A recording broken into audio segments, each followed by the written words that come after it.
Pengobatan alternatif kini semakin marak diperbincangkan, baik di Indonesia maupun di negara lain. Metode dan berbagai alat sebagai media penyembuhan pun semakin beraneka ragam.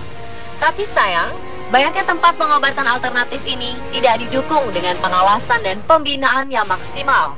Berikut rangkuman informasinya dalam 7 kasus terapi tradisional versi Oxford.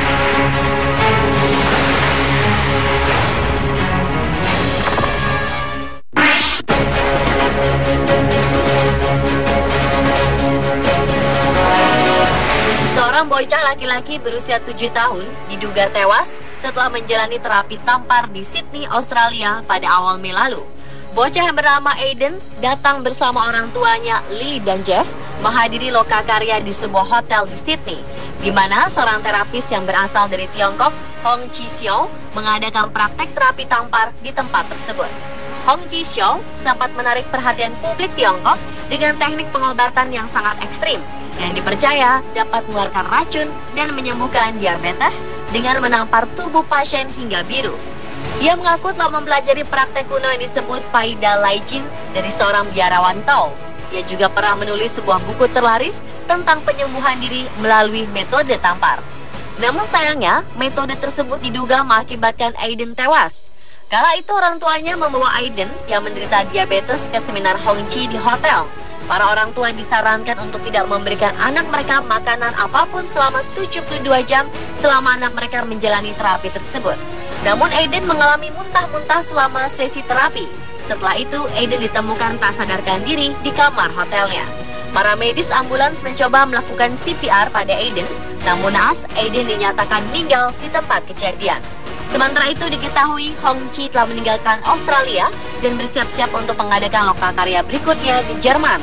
Dan sejauh ini dia tidak berkomentar tentang kematian Aiden.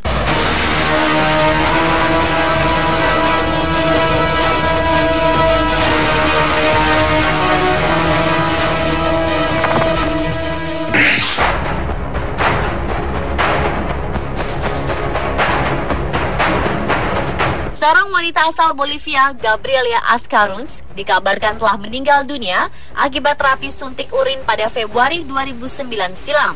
Menurut jaksa penyidik Oscar Flores, kepolisian setempat memperkirakan air seni itu disuntik oleh seorang desainer ternama Bolivia, Monica Schultz. Namun dia membantah keterlibatannya. Surat kabar lokal melaporkan bahwa Schultz diketahui melakukan terapi pengobatan urin untuk keperluan medis dan kosmetik. Terapi ini dilakukan dengan cara diulaskan langsung ke kulit, disuntikan, atau diminum. Namun ilmuwan dan tenaga medis menyatakan belum ada bukti terapi ini dapat berhasil. Menurut mereka, air seni juga dapat mengandung bahan kimia beracun. Kepolisian tidak menjelaskan siapa pemilik air seni yang disuntikan ke tubuh Ascaruns. Ascaruns yang berprofesi sebagai dokter hewan ini juga tidak diketahui biasa melakukan terapi urin.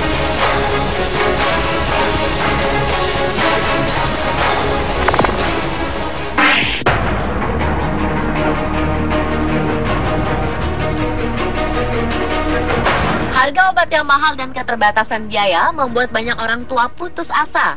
Mereka cenderung membiarkan anak yang sakit tidak tertangani oleh dokter.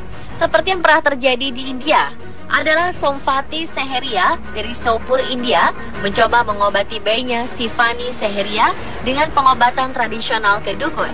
Namun bayi yang baru berusia 2 bulan itu malah menderita luka-luka lantaran dukun menempelkan pisau panas ke badannya. Awalnya, Sifani mengidap radang paru-paru. Ia kemudian dibawa Somvati, dukun di desanya, dengan melakukan pengobatan cap besi panas.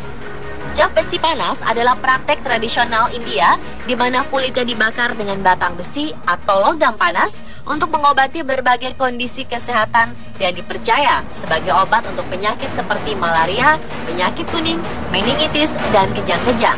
Selama berabad-abad, hal semacam ini dianggap sebagai ritual kesucian agama dan beberapa desa di India masih melakukan praktek ini. Namun sayangnya, kondisi Sifani malah semakin buruk usai mendapat pengobatan tersebut. Sifani langsung mengalami demam tinggi. Merasa putus asa dan khawatir, akhirnya Somvati membawa anaknya ke rumah sakit setempat untuk diperiksa.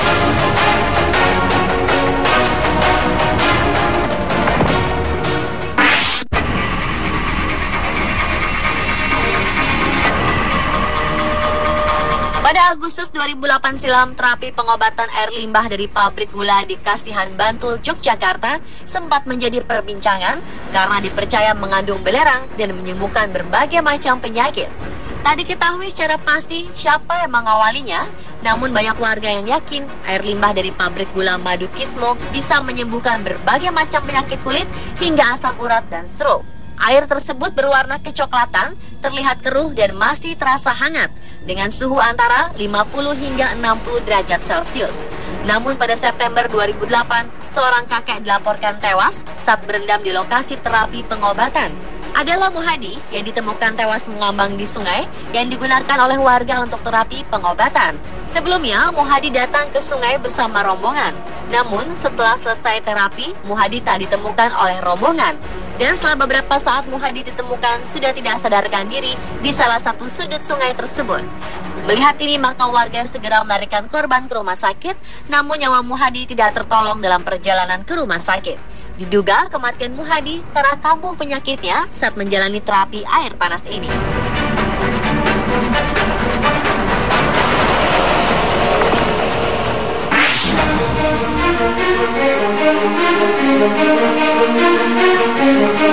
Teknik pengobatan tradisional akupuntur konon telah dipraktekkan sejak ribuan tahun lalu di Cina.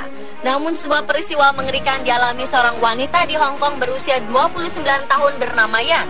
Ia dikabarkan meninggal dunia setelah melakukan terapi akupuntur di sebuah toko di Javi Road, Causeway Bay yang tak jauh dari tempatnya bekerja. Yan mendadak merasa pusing dan hilang kesadaran setelah salah satu jarum di kakinya dicabut oleh Lee, pemilik sekaligus terapis. Akhirnya pihak pengelola langsung memanggil mobil ambulans dan membawa Yan ke rumah sakit Rathenji. Namun sayang, nyawa Yan tidak sempat tertolong dan akhirnya meninggal dunia. Jenazah Yan akan segera diotopsi untuk mengetahui penyebab pastinya. Lee selaku terapis langsung ditahan dan akan dimintai keterangan oleh kepolisian Hong Kong. Sementara ruko tempat pijat dan akupuntur milik Lee juga ditutup untuk investigasi lebih lanjut.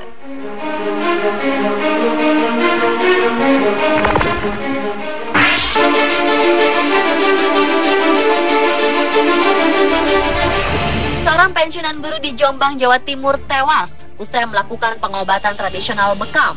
Adalah Suparno, pria berusia 55 tahun yang sebelumnya datang pada Siti Mufrilah yang berprofesi sebagai ahli bekam dengan keluhan sakit asam urat dan darah tinggi.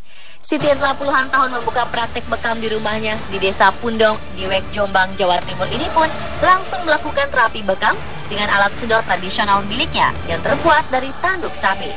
Namun belum juga terapi bekam usai dijalani, tiba-tiba tubuh Suparno ambruk dan langsung meninggal dunia.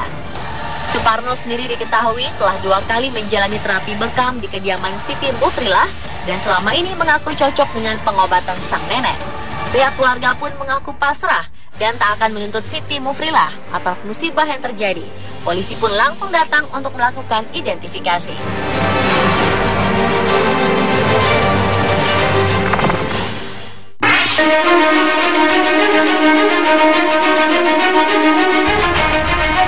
Mawan, seorang warga di Lumajang, Jawa Timur tewas saat melakukan terapi akupuntur atau terapi tusuk jarum pada seorang tabib akupuntur setempat. Korban yang sehari-hari bekerja sebagai satpam sekolah ini tewas saat sang tabib akupuntur keliling menusukkan jarum ke beberapa bagian tubuh korban. Dari pengakuan tabib yang menjadi tersangka, korban sebelumnya mengeluh sakit asma, kemudian ia melakukan proses pengobatan dengan menusukkan beberapa jarum ke beberapa anggota tubuh korban. Namun setelah menusukkan jarum ke-12, korban tiba-tiba mengalami trauma hebat dan sulit bernafas. Selang beberapa detik kemudian, korban mengalami kejang dan meninggal. Polisi setempat langsung menyita barang bukti berbagai alat akupuntur dan membawa tersangka untuk pemeriksaan intensif. Pemirsa, itulah 7 kasus terapi tradisional versi On The Spot.